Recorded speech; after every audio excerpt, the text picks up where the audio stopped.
கைதாகிறாரா விஜய்? இறுகும் விசாரணை.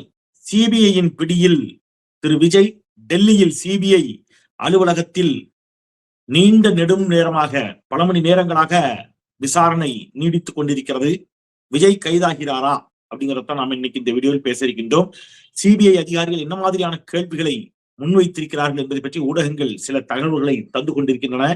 பல கிடிக்குப்பிடி கேள்விகளை சிபிஐ கேட்டிருப்பதாகவும், அந்த கேள்விகள் எல்லாம் ஏற்கனவே நாம அதாவது டைம் கோடோட இத்தனாவது நிமிஷம்னு எடுத்து நான் தந்தி தொலைக்காட்சியினுடைய மக்கள் மன்றத்துல நான் கேட்டேன். அந்த நான் வைத்த பல வாதங்கள், என்ன சுட்டிக்காட்டிய பல அம்சங்கள் இன்றைக்கு அந்த ஊடகங்களில் வரக்கூடிய செய்திகளை பார்க்கின்ற பொழுது ஓகே, இந்த கேள்வி எல்லாம் அங்கு எழுப்பப்பட்டிருக்கிறதா அப்படிங்கிற ஒரு எண்ணம், ஒரு ஒரு ஒரு சிறிய ஆறுதல் அது நமக்கு கிடைக்கிறது. இப்போ சிபிஐ என்னெல்லாம் கேள்வி கேட்டுச்சு? சிபிஐ கேட்ட கேள்விக்கெல்லாம் உள்ளபடியே இவங்க பொய்யான பதில சொன்னாங்கன்னா மாட்டிப்பாங்க. ஏன்னா சிபிஐ என்னெல்லாம் கேள்வி கேட்டுச்சோ அந்த அத்தனை கேள்விக்குமான ஆதாரப்பூர்வமான பதில் பொது வெளியில இருக்குது. டைம் கோடோட இருக்கு, டேட்டோட இருக்குது. அதை நான் உங்களுக்கு இப்ப மீண்டும் நினைவுபடுத்த கடமைப்பட்டிருக்கிறேன். இந்த வழக்கில் விஜய் பயன்படுத்திய பேருந்தை நேற்று சிபிஐ அதிகாரிகள் கைப்பற்றி ஆய்வு செய்திருக்கிறார்கள். பேருந்து பறிமுதல் செய்யப்பட்டிருக்கிறது. விஜயும் கைதாகிறாரா என்பதை பற்றி தான் பேச இருக்கின்றோம். விரிவாக பேசலாம். அனைவருக்கும் வணக்கம். இது தமிழ் கேள்வி. மீண்டும் உங்களை சந்திப்பதில் மிக்க மகிழ்ச்சி. நான் செந்தில் வேல் வீச்சு.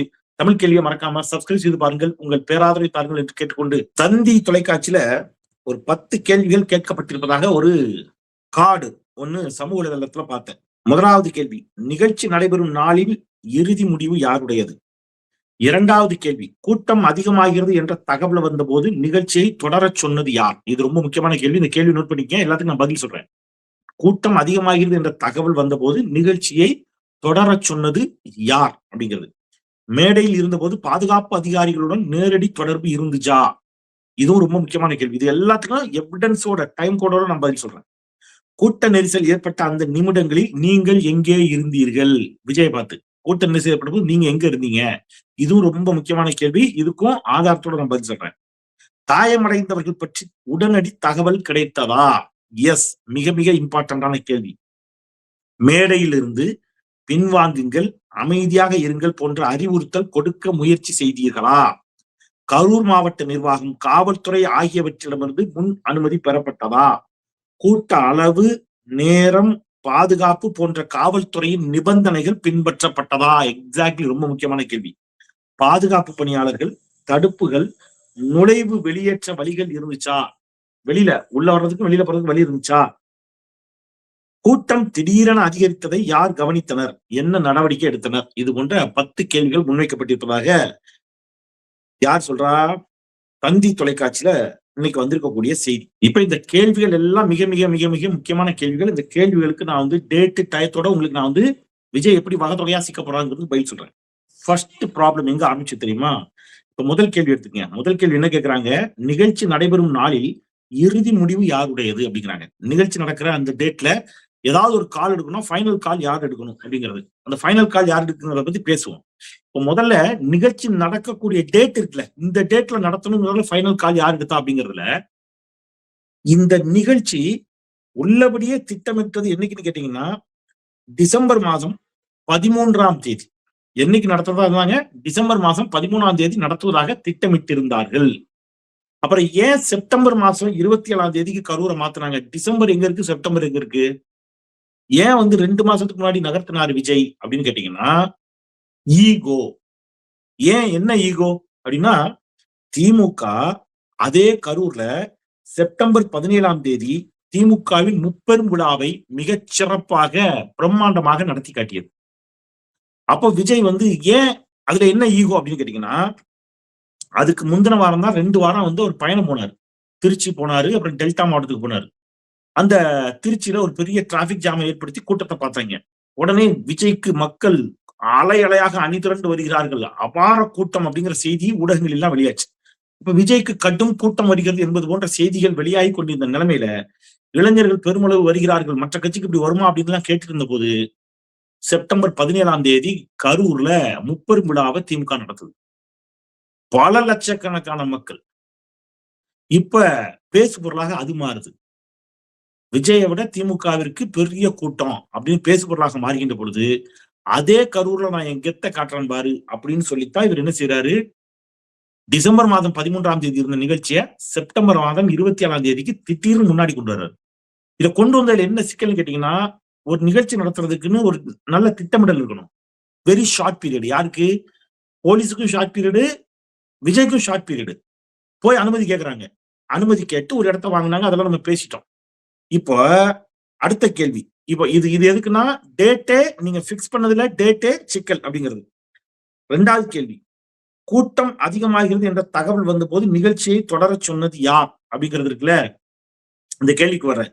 அதுக்கு முன்பாக இந்த நேரம் நீங்க ஏன் தாமதமா வந்தீங்களா, இந்த மாதிரியான சில கேள்விகள் கூட கேட்கப்பட்டிருப்பதாக இருக்கிறது நமக்கு வரக்கூடிய தகவல்கள். அதுல ரொம்ப முக்கியமானது என்னன்னு கேட்டீங்கன்னா, டைம். விஜய் எத்தனை மணிக்கு வருவதாக சொன்னார், எத்தனை மணிக்கு வந்தார் அப்படிங்கிற கேள்வி ரொம்ப ரொம்ப முக்கியமான கேள்வி. இப்ப நீங்க டேட் இடத்த வாங்கிட்டீங்க, டேட்டை பிக்ஸ் பண்ணிட்டீங்க, நீங்க எத்தனை மணிக்கு அங்க வரதா சொன்னீங்க அப்படின்னு கேட்டா, பிற்பகல் 12 மணிக்கு கரூரில் விஜய் பரப்புரை செய்வார் அப்படின்னு அறிவிக்கிறாங்க. பிற்பகல் 12 மணிக்கு. யார் அறிவிச்சது?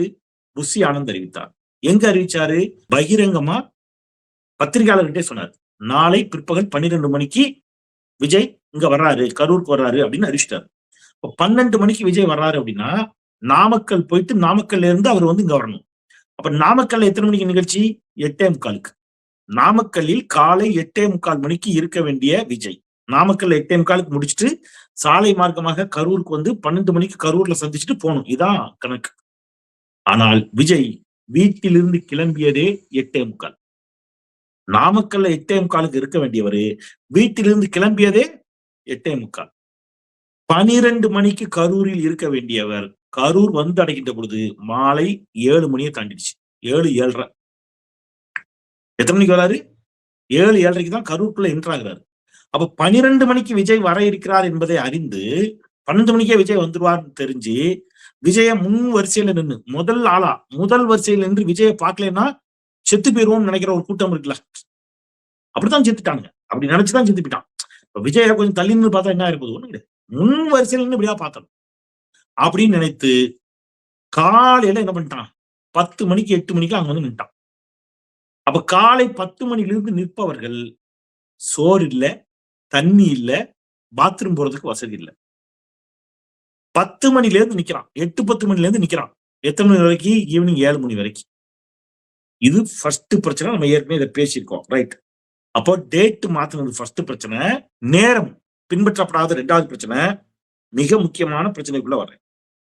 கூட்டம் அதிகமாகிறது என்ற தகவல் வந்த போது நிகழ்ச்சியை தொடர சொன்னது யார்? கூட்ட நெரிசல் ஏற்பட்ட அந்த நிமிடங்களில் நீங்கள் எங்கே இருந்தீர்கள்? மேடையிலிருந்து பின்வாங்குங்கள், அமைதியாக இருங்கள் போன்ற அறிவுறுத்தல் முயற்சி ஏதும் நடத்தப்பட்டாங்கிற கேள்வி இருக்குல்ல, அதுக்குத்தான் இப்ப நம்ம பதில் சொல்ல போறோம். நான் ஏற்கனவே தந்தி தொலைக்காட்சியில வீடியோ ஆதாரத்தோட இதை வந்து டைம் கோடோட நம்ம தமிழ் கேள்வியில பேசியிருக்கோம், தந்தி தொலைக்காட்சியிலும் பேசியிருக்கிறேன். இப்ப திருப்பி உங்களுக்கு நினைவூட்டுறேன். விஜய் வந்து அந்த வாகனம் வந்து நின்று அவரு மேல ஏறி பஸ்ல ஏறி கையெல்லாம் காட்டி முடிக்கிறதுக்கு சரியா 1 நிமிடம் 4வது செகண்ட். இது வரைக்கும் ஒரு நிமிஷம் ஆகுது. நல்லா புரிஞ்சுங்க. வண்டி வந்து நின்று அவர் மேல ஏறனுக்கு அப்புறம் சொல்ல, வண்டி வந்ததுல கூட இல்ல, வண்டி வந்து உள்ள நின்று அவர் மேலே ஏறி 1 மணி நேரம் 1 நிமிடம் 1 நிமிடம் 4 செகண்ட் கழிச்சு தான் அவர் பேச ஆரம்பிக்கிறார். 1 நிமிடம் 4வது செகண்ட், சுழியம் 4 அவர் பேச தொடங்குகிறார். மிகச்சரியாக 1 நிமிடம் 53வது செகண்ட், 1:53 அவர் பேச தொடங்கினதுல இருந்து 1 நிமிடம் 53வது செகண்ட் காவல்துறைக்கு நன்றி தெரிவிக்கிறார். காவல்துறைக்கு நன்றி தெரிவிக்கிறார். ஏன் நன்றி தெரிவிக்கிறார்? அதான் ரொம்ப முக்கியம். ஏன் அப்படின்னு கேட்டீங்கன்னா, காவல்துறை என்ன சொன்னாங்கன்னா, நீங்க வந்து இங்கே நில்லுங்க, உள்ள போகாதீங்க, உள்ள போனீங்கன்னா பயங்கர கிரௌடா இருக்கு, இந்த காரை இவ்வளவு பெரிய வாகனத்தை உள்ள விடும்போது நீங்க ஒண்ணு இல்லைங்க, ரொம்ப சிம்பிள் ஆச்சு. ஒரு பக்கெட்ல தண்ணி வச்சுக்கங்க. பக்கெட் ஃபுல்லா தண்ணி இருக்கு, பக்கெட் நிரம்பி தண்ணி இருக்கு. அதுக்குள்ள ஒரு பெரிய கல்லையோ அல்லது ஒரு பெரிய பாத்திரத்தையோ வச்சு அமுக்குங்க, ஒரு பானை வச்சு அமுக்குனீங்கன்னா அந்த தண்ணி என்ன செய்யும்? வெளியேறும். அது ஒரு சயின்ஸ். எவ்வளவு தண்ணி வெளியேறும் அப்படிங்கறது ஒரு சயின்ஸ் இருக்குல்ல. அந்த பானையின் அளவை பொறுத்து எவ்வளவு உள்ள போகுதோ அவ்வளவு வெளியேறும். அதே மாதிரி இங்க இடமே இல்ல, கிரௌடு. அப்படி இப்படி ஒருத்தருக்கான், அப்படி ஒருத்தருக்கான், பக்கத்துல ஆல்ரெடி நிக்கிறான். இப்ப ஒரு பேருந்து உள்ள போச்சுன்னா இந்த கூட்டம் தான் இப்படி விலகி வழிவிடணும். இந்த கூட்டம் இப்படி விலகுகின்ற பொழுது முன்னாடி நிக்கிறவன் பின்னாடி போவான், பின்னாடி இருக்கவனுக்கு போறதுக்கு இடம் கிடையாது, நெருக்கடி. அப்போ இட நெருக்கடி ஏற்படும், மூச்சுத்திணறல் ஏற்படும், காவல்துறை எச்சரிக்குது. அதை தாண்டி நான் உள்ள வண்டியை கொண்டு வந்தே தீர்வேன்ட்டு உள்ள விஜய் வண்டியை கொண்டு வர்றாரு. அவர் உள்ள கொண்டு வந்து நிப்பாட்டிட்டாரு. அந்த வண்டியை உள்ள கொண்டு வர்றதுக்கு அவ்வளவு போராட்டம். இப்ப காவல்துறைக்கு நன்றி தெரிவிக்கிறார். 3வது நிமிடம் மிகச்சரியாக அவர் பேச தொடங்கி 3வது நிமிடம் 0.1 வினாடி முதல் ஆம்புலன்ஸ் கூட்டத்துக்குள்ள வந்துருச்சுங்க. ஃபர்ஸ்ட் ஆம்புலன்ஸ் கூட்டத்துக்குள்ள வருது. அப்படின்னா என்ன அர்த்தம்? ஃபர்ஸ்ட் ஆம்புலன்ஸ் உள்ள வந்துருச்சுன்னா என்ன அர்த்தம்? அவர் பேச தொடங்கிய 3வது நிமிடத்திலேயே வண்டி உள்ள வந்துச்சு, ஆம்புலன்ஸ் உள்ள வருதுன்னா அந்த பஸ் உள்ள வருது இல்ல, பஸ் உள்ள வந்ததுமே அங்கே கூட்ட நெரிசல் ஏற்பட்டு மக்கள் மயங்கி விழ தொடங்கி விட்டார்கள். மக்கள் மூச்சு திணறி மயங்கி விழ தொடங்கி விட்டார்கள். அதான் ஆம்புலன்ஸ் உள்ள வருது. ஆம்புலன்ஸுக்கு யார் தகவல் கொடுத்தா? ஆம்புலன்ஸ் எப்படி வருது? ஆம்புலன்ஸ் யாருடைய ஆம்புலன்ஸ்? ஆம்புலன்ஸ் உள்ள வந்ததுனாலதான் பிரச்சனை இப்படிலாம் சொல்றாங்க இல்லையா? அதுக்கு நானே விளக்கம் சொல்றேன்.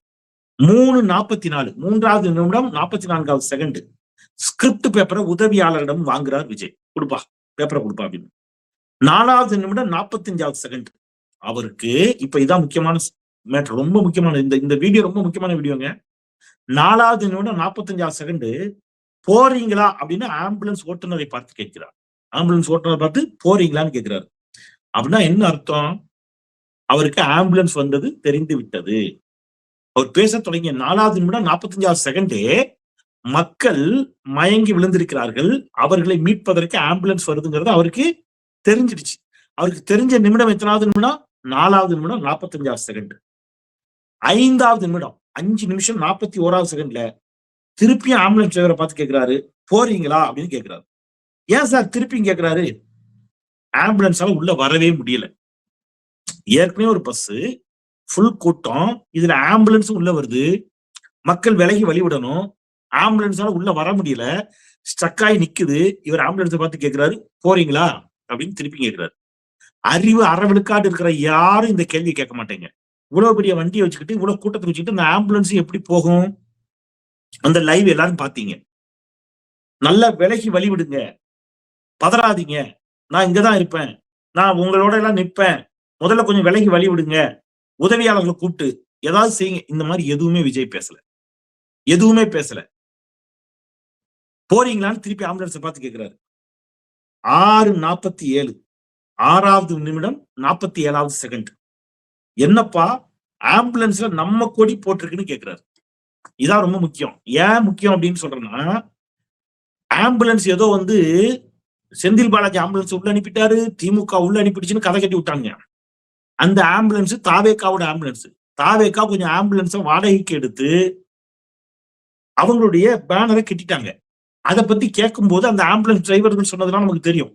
இல்ல, நீங்க எங்க தளபதி படத்தை வச்சுக்கிட்டு நீங்க இந்த இதை கட்டிக்கிட்டீங்கன்னா தான் ஆம்புலன்ஸ் கூட உள்ள விடுவான் எங்க ஆளுன்னு சொன்னாங்கன்னு அவர் சொல்றாரு. அப்ப அவன் தெளிவா இருக்கிறான். இல்லைன்னா வெறும் வேற ஏதோ ஆம்புலன்ஸ் வந்துச்சுன்னா பிடிச்சி அடிச்சு விடுவான், நம்ம பேனர் கட்டி இருந்துச்சுன்னா நம்ம ஆம்புலன்ஸும் தெரிஞ்சு வழி விடுவான்னு சொல்லி முதலிலேயே அவர்களுக்கு பேனர் கொடுக்கப்பட்டிருக்குது. இப்ப நான் ஒரு இந்த மனநில இருந்து கேட்கிறேன், இவ்வளவு ஆம்புலன்ஸ் தேவைப்படும் அப்படிங்கிறது முதலே தாவேக்காரங்களுக்கு எப்படி தெரிஞ்சது? அப்படி கேட்டா என்ன ஆகும்? இவ்வளவு ஆம்புலன்ஸ் தேவைப்படுதுன்னு உங்களுக்கு எப்படி தெரியும்? ஆம்புலன்ஸ் உள்ள அவங்க கட்சிக்காரன் விட மாட்டாங்கிறதுக்காக ஏன் நீங்க முதலே பேனர் அடிச்சு கொடுத்தீங்க? அப்ப ஆம்புலன்ஸ் கண்டிப்பா தேவைப்படுன்னு உங்களுக்கு தெரியுமா? 7:12 மிகச்சரியாக அவர் பேச தொடங்கிய 7வது நிமிடம் 12வது செகண்ட். நீங்க நல்லா கவனிச்சுட்டு வாங்க. இதுவரைக்கும் முதல் ஆம்புலன்ஸே உள்ள வரல. முதல் ஆம்புலன்ஸ் என்ட்ரு ஆனது 3வது நிமிஷம். இவர் பேச தொடங்கிய 2வது நிமிடத்திலேயே மக்கள் மயங்க தொடங்கிட்டாங்க. இவர் சொல்றாருல, நான் பாட்டிலுக்கு 10 ரூபான்னு பேசும்போதுதான் பிரச்சனையாச்சு, அப்படிலாம் இல்ல. இவர் வண்டி உள்ள வந்தோடனே அங்க பிரச்சனை ஸ்டார்ட் ஆயிடுச்சு. 3வது நிமிடமே முதல் ஆம்புலன்ஸ் உள்ள வந்துடுச்சு. 7வது நிமிடம் 12வது செகண்ட் பாதுகாவலர் போய் விஜய்கிட்ட எச்சரிக்கிறார். இப்போ வரைக்கும் ஃபர்ஸ்ட் ஆம்புலன்ஸ் உள்ள வரல. 7வது நிமிடம் 21வது செகண்ட் என்ன ஆச்சு அப்படின்னு கேட்டு தண்ணி பாட்டில தூக்கி வீசுவார். நீங்க பாத்தீங்களா? தண்ணி பாட்டில் வீசின விஷயம் பாத்தீங்களா? அது 7வது நிமிடம் 21வது செகண்ட்.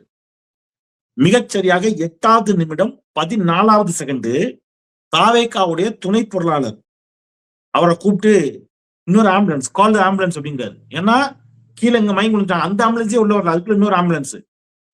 8வது நிமிடம் 33வது செகண்ட் கூட்டத்திலிருந்தும் தொண்டர்கள் கத்துறது புரியாம அவங்க கத்துவாங்க. ஏன்னா இங்க எல்லாம் மயங்கி விழுறான் பொத்து பொத்துன்னு. இவர் கேட்பாரு, என்ன என்ன சொல்றான், என்ன சொல்றான், அவன் என்ன பேசுறானே புரியாது. ஓகே ஓகே ஓகே ஓகே பாரு, என்னன்னே புரியாம ஓகே ஓகே. நீங்க அந்த வீடியோ எல்லாம் பார்த்திருப்பீங்க. கீழே இருந்து கத்துறான், மூச்சு விட முடியல, தண்ணி இல்ல, கத்துறான். 8வது நிமிடம் 40வது செகண்ட் 8வது நிமிடம் 40வது செகண்ட் விஜயோடைய செக்யூரிட்டி கார்டு பாதுகாவலர் போய் விஜய்கிட்ட கிரவுட் பஸ்ட் ஹோ கயா சார், 5 மினிட் தோடா ஸ்பீக் அப்படிங்கிறாரு. கிரவுட் பஸ்ட் ஹோ கயா சார், கிரவுட் பஸ்ட் ஆயிடுச்சு. கிரவுட் பஸ்ட்னா என்னன்னா கூட்டம் நெரிசல் வெட்டிச்சு, முடிச்சு போச்சு, வெட்டிச்சு சத்தது கூட்டம். கிரவுடு அவ்வளவுதான். கிரவுட் பஸ்ட் ஆயிடுச்சுன்னா என்ன சொல்றது, ஒரு பை எடுத்துங்க, ஒரு பிளாஸ்டிக் கவரை, காத்து ஊதிக்கிட்டே இருக்கீங்க, ஒரு பலூன் எடுத்துங்க, ஊதிக்கிட்டே இருக்கீங்க. ஒரு குறிப்பிட்ட காத்தை தாண்டிச்சுன்னா ஒரு இடத்துல அது பலூன் உடையும். அந்த மாதிரி அங்க கூட்டம் உடையுது. புரியுதுல? அப்படி கற்பனை பண்ணீங்க. பலூனுக்குள்ள இவ்வளவுதான் காத்து போடணும்னா அவ்வளவுதான் போகணும். அது தாண்டி போச்சுன்னா பலூன் உடையும். அதே மாதிரி இவ்வளவுதான் அந்த இடத்துக்குள்ள கூட்டம்னா அதை தாண்டி அந்த கூட்டம் போகும்போது கூட்டம் உடைகிறது. அதான் கிரவுட் பஸ்ட் ஹோகையா சார் அப்படின்னு சொல்லிட்டு அவன் எவ்வளவு விவரமான பாருங்க, ஈவரக்கமே இல்லாம பேசியிருக்கான் பாருங்க. 5 மினிட் சோடா ஸ்பீக் சாப்பிட்டுருக்கான். 5 மினிட் தோடா ஸ்பீக் அப்படின்னா 5 நிமிஷம் பேசுங்க போதும் சார். யோ, கூட்டம் கத்தி கதறுது, தண்ணி பாட்டில் 4 தூக்கி வீசிட்டு 5 நிமிஷம் பேசுன்னு ஒருத்தன் சொல்றான்னா முதல்ல பேச்ச நிப்பாட்டியா, இங்க பிரச்சனை ஆயிட்டு இருக்குலாம் சொல்லியிருக்கணும். அப்படி சொல்லல, 5 நிமிஷம் பேசு, பேச்ச ரொம்ப நேரம் பேசிடாத, பிரச்சனை பெருசா ஆயிடுச்சுங்கிறான். இப்ப இதுல கால் எடுத்துக்க வேண்டியது யாரு? விஜய். விஜய் கால் எடுத்தாரா? இல்ல. இதெல்லாம் தான் சிபிஐ விசாரணை. நான் இப்ப சொன்னதெல்லாம் தான் சிபிஐ விசாரணை கேட்கக்கூடிய கேள்விகள். இப்ப தாவேகா நிர்வாகி ஒருவர் ஆம்புலன்ஸ் எப்படிங்க போகும் அப்படின்னு கேட்கிறாரு. ஆம்புலன்ஸ் போறதுக்கு வழி இல்ல, ஏன்னா உள்ள லாக் ஆகி நிக்குது. இது எப்போ? 8வது நிமிடம் 59வது செகண்ட். ஆம்புலன்ஸ் எங்க? ஆம்புலன்ஸ் எப்படி போகும்? மிகச்சரியாக 9வது நிமிடம் 09 வினாடி we have to evacuate. யார் சொல்றா? ஆதவ் அர்ஜுனா. நாம இங்க இருந்து வெளியேற வேண்டும். கொஞ்சம் கொச்சையா சொன்னோம்னா நாம எஸ்கேப் ஆகணுங்கிறது. சார் நம்ம எஸ்கேப் ஆயிரும் சார், பிரச்சனை ஆயிடுச்சு சார் அப்படிங்கிறது. we have to evacuate. நீங்க இது எப்ப சொல்லுவாங்கன்னா எவாக்குவேட் 3 வாட்டி சொல்லுவாங்க. அந்த பிளைட்ல எல்லாம் போகும்போது உங்களுக்கு சொல்லி கொடுத்துருப்பாங்க, பார்த்திருப்பீங்க. ஏதாவது பிரச்சனைனா அந்த எமர்ஜென்சி டோரை திறந்துட்டு அவர் சொல்லுவார், பைலட் எவாக்குவேட் 3 வாட்டி சொன்னார்னா நீங்க என்ன செய்யணும் அப்படின்னு சொல்லுவாங்க. உங்களுக்கு கத்து கொடுப்பான் எப்படி வெளியேறணும் அப்படின்னு. இவர் சொல்றாரு we have to evacuate 9வது நிமிடம். பிளைட் பிரச்சனை ஆயிடுச்சுன்னா எப்படி எஸ்கேப் ஆகுறது, இங்க பிரச்சனை ஆயிடுச்சு நம்ம எப்படி எஸ்கேப் ஆகுறது. இது 9வது நிமிடம். இப்ப என்னுடைய கேள்வி, சிபிஐ ஒரு கேள்வி கேட்கல, அங்கிருந்து நீங்க போகணுங்கிற முடிவை யார் எடுத்தா? உங்க பாதுகாவலர்கள் உங்களுக்கு எச்சரித்தார்களா? கூட்டம் எப்ப அதிகமாகுதுங்கிறத உங்களுக்கு தெரிஞ்சது? இந்த கேள்விகளான பதிலத்தான் நான் சொல்லிக்கிட்டு இருக்கேன். சிபிஐ கேட்ட கேள்விகள். இப்ப கூட்டம் அதிகமானது எப்ப தெரிஞ்சது விஜய்க்கு? வண்டி கார் உள்ள வந்து நின்ன உடனே தெரிஞ்சிருச்சு, பஸ் உள்ள வந்து நின்ன உடனே தெரிஞ்சிருச்சு. ஆட்கள் மயங்கி விடுறாங்கிறது எப்ப தெரிஞ்சது? ஃபர்ஸ்ட் ஆம்புலன்ஸ் வரும்போது தெரிஞ்சிருச்சு. ஆம்புலன்ஸ் என்ன மாப்பிள்ளை அழைச்சிட்டு போறதா வருது? ஆம்புலன்ஸ் மயங்கி விழுந்தாலும் தூக்கிட்டு போறதுதான். அப்ப இது விஜய்க்கு எத்தனாவது நிமிஷம் தெரியும்? 3வது நிமிஷமே தெரியும். ஏன்னா ஆம்புலன்ஸ் உள்ள வந்துருச்சு, என்ட்ரி ஆயிடுச்சு. அதுக்கப்புறமும் அவர் ஈவிரக்கம் இல்லாம பேசினார். 9:47 9வது நிமிடம் 47வது செகண்ட் தொண்டர்கள் கத்துறான். ஒரே சத்தமா இருக்கு, மூச்சு திணறல், தண்ணி இல்ல, கேட்கலப்பா என்னப்பா கேட்கல அப்படிங்கிறார். 9:56 ஆம்புலன்ஸா வருதுங்கிறார். அப்ப தொண்டர்கள் ஆம்புலன்ஸ் கேட்டு கத்தி கதறி இருக்கான், கீழே மயங்கி விழுந்துட்டாங்க. இது ஒரு பக்கம், இது ஒரு கூட்டம் மயங்கி விழுது. ஆனா இன்னொரு கூட்டம் அப்பமும் டிவி வித்துக்கிட்டே இருந்தாங்க. டிவிக்கே தளபதின்னு அவன் தலைவிதி போய் சேர்ட்டானோ, வைத்தறிச்சலா இருக்கு. இவ்வளவு பேரு ஒரு பக்கம் மாண்டு மடிகிறான், இன்னொரு பக்கம் இந்த சத்தத்துக்கு மத்தியில எல்லாரும் சேர்ந்து கத்துறான். ஓன்னு கத்தும் போது எல்லாம் ஏன்னு கத்திட்டு ஒருத்தன் அதுல கூட்டத்தோட கூட்டமா தளபதி அப்படின்ட்டானா எல்லாம் தளபதினு கத்துது. இவன் ஒருத்தன் மூச்சை பிடிச்சிட்டு அவன் இவன் என்னால முடியல மூச்சு முட்டுது அப்படின்னா அவன் ஏதோ கையாற்றான் நினைச்சிருப்பான் இருக்கு. காலை எழுத்துட்டான். வேதனையா இருக்கு, வருத்தமா இருக்கு. ரைட். இப்ப தொண்டர்களை பார்த்து கேட்கலப்பா, ஆம்புலன்ஸா வருது வருது. எப்போ 9வது நிமிடம் 56 செகண்ட், 10வது நிமிடம் 15வது செகண்ட். ஈவிரக்கமே இல்லாம விஜய் என்ன கேட்டாரு, பேச்ச கண்டினியூ பண்ணலாமா அப்படின்னு கேட்கிறாரு. 10வது நிமிடம் 15வது செகண்ட், பேச்ச கண்டினியூ பண்ணலாமா? நீங்க மைண்ட்ல வச்சுட்டே வரணும். முதல்ல நான் சொன்னேன் ஆம்புலன்ஸ், ஃபர்ஸ்ட் ஆம்புலன்ஸ் உள்ள வந்துச்சு. என்னப்பா ஆம்புலன்ஸ் நம்ம கொடி போட்டுருக்கனார்ல, அப்ப வந்திருக்கல ஆம்புலன்ஸ், அதை வழிய விட்டு அடுத்த ஆம்புலன்ஸை வழிய விட்டு இவங்களை காப்பாத்துறதை விட்டுட்டு என்ன கேட்கிறாரு, பேச்ச கண்டினியூ பண்ணலாமா?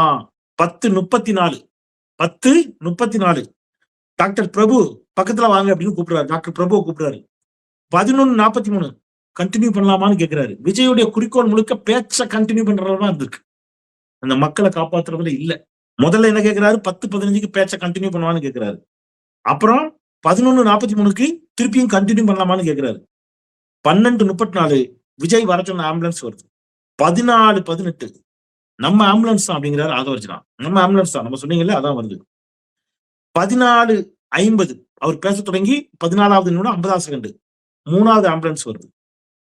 கொஞ்சம் வழி விட்டுருங்க நண்பா, நண்பா கொஞ்சம் வழி விட்டுருங்க, நம்பி நண்பா. இந்த நம்பி நண்பாவை எல்லாத்தையும் ஒரு நாள் வெளுத்தெடுக்கணும், வெளுக்கணும், சுழுக்கு எடுக்கணும். அறிவு அறவழுக்காடு கூட அல்லாத நம்பிகளாகவும் நண்பாவாக்கவும் என்னத்த சொல்ல, ஒவ்வொன்னு கத்துறான். தேட்டரை பார்த்தா கத்துறான், இதை பார்த்தா கத்துறான். தளபதி கத்துதுங்க. நம்ம ஆம்புலன்ஸ் தான், வழி விடுங்க நண்பா. நீங்க வழி விட்டுங்கன்னு சொன்னோம்னா அந்த நண்பர்கள் எல்லாம் வழி விட்டுருவாங்க. என்ன அப்படித்தான் நீங்க வச்சிருக்கீங்க அவங்க நண்பாவையும் நண்பியையும். எங்க வழி விடுவான், எங்க வழி விடுவாங்க, எங்க இடம் இருந்துச்சு வழி விடுறதுக்கு? அறிவு இருக்கவன் எவனாவது இப்படி பேசுவானா? அங்கே நீங்க கொஞ்சம் யோசிச்சு பாருங்க, இந்த பக்கம் முட்டிக்கிட்டீங்க, அந்த பக்கம் முட்டிக்கிட்டீங்க, நீ அத்தாந்தண்டி பேருந்த கொண்டு வந்து உள்ள விட்டுருக்க. வழி விடுங்க நண்பா, ரொம்ப சிம்பிளா. ஐயா நீ பேருந்து மேல நிக்க ஐயா, உன்னைய சுத்தி எஸ்கா நிக்கிறாங்க, பாதுகாப்புக்கு ஆள் இருக்கு, நீ ஏசி பேருந்துல நிக்கிற, கீழே நிக்கிறவன் எங்க போவான்? வழி விடுங்க நண்பா. அப்ப இது எதுக்குன்னா, இந்த கேள்வி சிபிஐல கேட்கறாங்க பாருங்க, உனக்கு கிரௌடு பிரச்சனை ஆயிடுச்சுங்கிறது எப்ப தெரியும்? எப்ப தெரியும்? நிகழ்ச்சி ஆரம்பிச்சு 3-4 நிமிஷத்துல தெரிஞ்சிருச்சு. குறைஞ்சபட்சம் நீங்க ஆம்புலன்ஸ் வழிவிட சொன்னீங்கல்ல, அப்ப தெரிஞ்சிருச்சு. குறைஞ்சபட்சம் நீங்க தண்ணி பாட்டில தூக்கி வீசுனீங்கல்ல, அப்பவே தெரிஞ்சிருச்சு. இதெல்லாம் எத்தனாவது நிமிஷம்? இவர் பேச தொடங்கிய 3வது 4வது 5வது நிமிடங்களிலேயே அடுத்தடுத்து நடக்கிற ப்ராசஸ். 15:12 5வது ஆம்புலன்ஸும் உள்ள வருது. அதுக்கு முன்னாடி 15:09 ஆம்புலன்ஸ்க்கு வழிவிட சொல்லுங்க, நிறைய பேர் மயங்கி இருக்கிறாங்க என்று விஜயின் பாதுகாவலர் சொல்றாரு. 15:12 5வது ஆம்புலன்ஸ் உள்ள வருது. 16:23 குழந்தைய காணல என்று கீழே இருந்து கத்துறாங்க. குழந்தையா அப்படின்னு கேட்டுட்டு 18:58 விஜயிடம் வரும் ஆதவ், அஷ்மிகாங்கிற குழந்தைய காணல, நீங்களே சொல்லிடுங்க. இது 18:58. இப்ப அவர் சொல்றாரு, அவர் கைக்குட்டையோ எதையோ காணாம போன மாதிரி, நண்பா நம்பி தம்பிகளா ஒரு குழந்தைய காணுமா, கண்டுபிடிச்சு கொடுத்துருங்க. இப்ப இனிமேல் நம்ம இருக்கக்கூடாது, 5 ஆம்புலன்ஸ் வந்துருச்சு, பிரச்சனை பெருசாயிடுச்சு, நம்ம கிளம்பலாம்னு முடிவு பண்ணி 19:29 நல்லதே நடக்கும்னு சொல்லிட்டு வண்டிக்குள்ள போயிட்டாரு விஜய். நல்லதே நடக்கும், விஜய் வண்டிக்குள்ள போயிட்டாரு. 41 பேர் செத்து போயிட்டான். 41 பேர் சாவறதுதான் நல்லதா? சரி, அது வரைக்கும் போச்சு. அது கொடூரம். தமிழ்நாடு முதலமைச்சர் சொன்ன மாதிரிதான், நீங்க திட்டமிட்டு பண்ணீங்க, நான் சொல்லல, உங்களுடைய முட்டாள்தனமான முடிவுகளின் விளைவுன்னு வச்சுப்போம், திட்டமிடாத செயல்பாடுகளின் விளைவுன்னு வச்சுப்போம். என்னுடைய கேள்வி ஒன்னே ஒண்ணுதான், அதுக்கப்புறம் எல்லாம் வீட்டுக்குள்ள போய் பதுங்கிக்கிட்டீங்க, தலைமறை ஆயிட்டீங்க, யாரும் வெளியில வரல, எல்லாரும் செல்ல சுவிட்ச் ஆஃப் பண்ணிட்டு உட்காந்துக்கிட்டீங்க. சரி, ஆனா மக்கள் எல்லாம் கொந்தளிச்சு போயிருந்தான். நீங்க அந்த நிலைமையிலையும் தமிழ்நாடு அரசு அதீத நாகரிகத்தை பல இடத்துல பேணுகிறார்கள். அதீத நாகரிகம். அது என்ன நடந்துச்சு அந்த அதீத நாகரிகத்தால அப்படின்னு கேட்டீங்கன்னா, முதலமைச்சர் மிகுந்த கண்ணியத்தோடு, மிகுந்த மேம்பட்ட மனநிலையில் அவர் இரவே நள்ளிரவே கிளம்பி ஸ்பாட்டுக்கு போறாரு, கூட நிக்கிறாரு, களத்தில் நிக்கிறாரு, எல்லாம் செய்யறாரு. இது அரசியலாக்க அவர் விரும்பல. ஆனா இந்த தற்கொலை கூட்டம் அதை அரசியலாக்கியது. முதலமைச்சருடைய கண்ணியமான அரசியலை, அந்த கண்ணியமான அரசியலுக்கு உகந்தவர்கள் அல்ல இவர்கள். இவங்க என்ன பண்ணாங்க, அடுத்த நாள் சோசியல் மீடியால ஃபுல்லா ஒரு நாள் வெயிட் பண்ணான். அடுத்த நாள் மூடு விஜய்க்கு எதிராக திரும்புதுன்னு தெரிஞ்ச உடனே சோசியல் மீடியா ஃபுல்லா கதையை கட்டி விட்டான். செந்தில் பாலாஜி தான் காரணம், அப்படி பண்ணிட்டாங்க, இப்படி பண்ணிட்டாங்க, தள்ளி விட்டுட்டாங்க, என்னெல்லாம். ஒரு 2 நாள் அரசு என்ன செய்யுது? இந்த 2 நாள்ல காயம் பெற்றவர்களை பார்க்கிறது, இறந்து போனவர்களை போஸ்ட்மார்ட்டம் பண்ணி அவங்க உடலை கொடுப்பது, அவர்களுக்கு என்ன செய்வது, இறந்து போனவர்கள் பக்கம் அரசு, அமைச்சர்கள், செந்தில் பாலாஜி எல்லாரும் இறந்து போனவர்கள் பக்கம் அடுத்தது என்ன செய்யறதுன்னு யோசிச்சுட்டு இருக்கும்போது இந்த கூட்டம் செல்ல சுவிட்ச் ஆஃப் பண்ணிவிட்டு ஒரு டீமை போட்டு இணையத்துல ஃபுல்லா நரேட்டிவ் செட் பண்ணானுங்க. இப்ப சமீபத்துல அந்த கட்சியில இணைஞ்ச சம்பத் தான் சொன்னாரு. என்ன சொன்னாரு? அங்க போன 200 பேர் என்ன சொன்னாரு, ஒரே கம்ப்யூட்டரா உட்காந்து வச்சு பெரிய ஆபீஸ் எப்படி வச்சிருக்காரு சார்? அது அரசியல் கட்சி ஆபீஸ் இல்ல, அது ஐடி கம்பெனி, ஐடி டீம். 200 பேரை போட்டு கம்ப்யூட்டர் வச்சு நீங்க ஒவ்வொருத்தருக்கும் ஒரு 10 ஃபேக் ஐடி வைங்க, என்ன ஆச்சு? எவ்வளவு ஃபேக் ஐடிஸ் உட்காந்து நரேட்டிவ் செட் பண்றது. அப்படி நரேட்டிவ் செட் பண்ணாங்க ஒரு நாள் ஃபுல்லா உட்காந்து. தமிழ்நாடு அரசுக்கு எதிராக, திமுகவிற்கு எதிராக, செந்தில் பாலாஜிக்கு எதிராக நரேட்டிவ் செட் செஞ்சது இந்த கூட்டம். எனக்கு அதுதான் வருத்தம். இவ்வளவுக்கு அப்புறமும் இப்ப கடைசி சிபிஐ விசாரணை கேட்டீங்க, சிபிஐ விசாரணை கொடுக்கப்பட்டுச்சு, நீதி வெல்லும்னு சொல்லிட்டீங்க. அப்படியா? நீதி வெல்லும்னு சொன்னது யாருப்பா? நீதானா? கிளம்பி டெல்லிக்கு வாழ்ந்துருச்சு இப்ப சிபிஐ. இப்ப சிபிஐ போயிருக்கீங்க. இப்ப என்னோட கேள்வி, சிபிஐ விசாரணைக்கு எத்தனை மணிக்கு உங்களை வர சொன்னாங்க? அதுக்கு கரெக்டா போனீங்கல்ல? சாயங்காலம் 7:30 போங்க சிபிஐக்கு. போவீங்க. அப்ப சிபிஐ விசாரணைக்கு சரியான நேரத்திற்கு போவதற்கு இயலும், விஜயால முடியும். ஆனா மக்களை பாக்குறதுக்குன்னா முடியாது. மக்கள்னா சாயங்காலம் 7:30 வரைக்கும் சாவட்டும், வெயில நிக்கட்டும், மலையில நிக்கட்டும், கவலை இல்லை. சிபிஐ விசாரணைக்கு அது தானு போய் ஆஜராயிருவேன், இல்லைன்னா அரெஸ்ட் பண்ணும் சிபிஐ. இதுதான் விஜயனுடைய லட்சணம். குறைந்தபட்சம் இறந்து போன 41 தொண்டர்களுக்காக கொடியை கூட அரை கம்பத்தில் பறக்க விடாத ஒரு கூட்டம். சோ இவர்கள் இன்றைக்கு கேள்விகளை கேட்கிறார்கள். இன்னைக்கு சிபிஐ விசாரணை வளையத்திற்குள்ள சிக்கி இருக்கிறார் விஜய். சிபிஐ தொடர்ந்து நிச்சயமாக துருவி விசாரிக்கும். இது எல்லாவற்றிற்குமான ஆதாரங்களையும் தமிழ்நாடு அரசும் சமர்ப்பித்திருக்கும். தமிழ்நாடு காவல்துறை ஏற்கனவே போட்ட எஃப்ஐஆரின் அடிப்படையில் தான் இந்த விசாரணை தொடர்கிறது. இப்ப எல்லோருக்கும் முன் இருக்கக்கூடிய கேள்வி என்பது, நாகரிக அரசியல் கருதி யாரையும் பழிவாங்க கூடாது என்ற எண்ணத்தில் விஜயை எஃப்ஐஆர்ல கூட சேர்க்கல இந்த அரசு. எஃப்ஐஆர்ல கூட சேர்க்கல இந்த அரசு. ஆனால் பாஜகவுக்கு அந்த எந்த நாகரிகமும் கிடையாது. வச்சு செய்யும் பாஜக. வச்சு செய்யும். நேற்று என்ன பண்ணுச்சு நீங்க பார்த்திருப்பீங்க. மூத்த பத்திரிகையாளர் ரங்கராஜ் பகிரங்கமாக சொல்றார். அவ்வளவுதான் ஜனநாயகன். பாத்தீங்கல்ல, அமித்ஷா நினைச்சாருன்னா முடிச்சுடுவாரு. சென்சார் போர்டை வச்சு 1/2 மணி நேரத்துல சுப்ரீம் கோர்ட்ல ஸ்டே வாங்கிட்டாங்கல்ல சென்சார் போர்டு அப்படிங்கிறாரு. கீழமை நீதிமன்றத்துல அனுமதி கொடுக்குறாங்க ஜனநாயகனுக்கு சான்றிதழ். அடுத்த 1/2 அன் ஹவர்ல சுப்ரீம் கோர்ட்ல ஸ்டே. அப்ப அரசியல் சாணக்கியன் அமித்ஷா முடியுமா அப்படின்னு சவால் விடுறாரு யாரு? ரங்கராஜ். இப்போ போய் சிக்கிட்டாரு விஜய். யார்கிட்ட? பாஜக, சிபிஐ. இனி சிபிஐ நில்லுனா நிக்கணும், உட்காரனா உட்காரணும், பாஜக கூட கூட்டணி சேரனா சேரணும். சோ விஜய் தமிழ்நாடு காவல்துறை திட்டிவிட்டு சிபிஐ போய் வகவையா சிக்கி இருக்கிறாரு. நிச்சயமாக கைதாகி கம்பி எண்ணி களி தின்பதற்கான வாய்ப்புகள் அதிகம் என்றே செய்திகள் வருகின்றன. பார்க்கலாம். சிபிஐ நேர்மையாக இந்த விசாரணையை நடத்தி இதில் இந்த திட்டமிடாத படுகொலைகள், இது திட்டமிடப்படாத படுகொலைகளால் தான் கேஸே ஃபைல் பண்ணியிருக்காங்க. இதில் தொடர்புடையவர்களுக்கு தண்டனை வாங்கி கொடுக்க போகிறதா சிபிஐ, அல்லது அதிமுக, பாஜக, தாவேகா கூட்டணிக்கான பேச்சுவார்த்தை குழுவாக மாறப்போகிறதா சிபிஐ என்பதை பொறுத்திருந்து பார்க்கலாம்.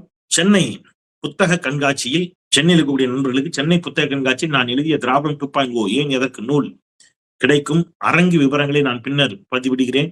நீங்கள் உங்கள் ஆதரவை தாருங்கள் என்று கேட்டு, தமிழ் கேள்விக்கு உங்கள் ஆதரவை தாருங்கள் என்று கேட்டு, சமீபத்தில் நடைபெற்ற சிரமங்களின் போது, சிக்கல்களின் போது என்னோடு இருந்த அத்துணை தமிழ் கேள்வி சொந்தங்களுக்கும் நன்றியை சொல்லி விடைபெறுகின்றேன். குரலற்றவர்களின் குரலாய் நான் செந்தில். நன்றி.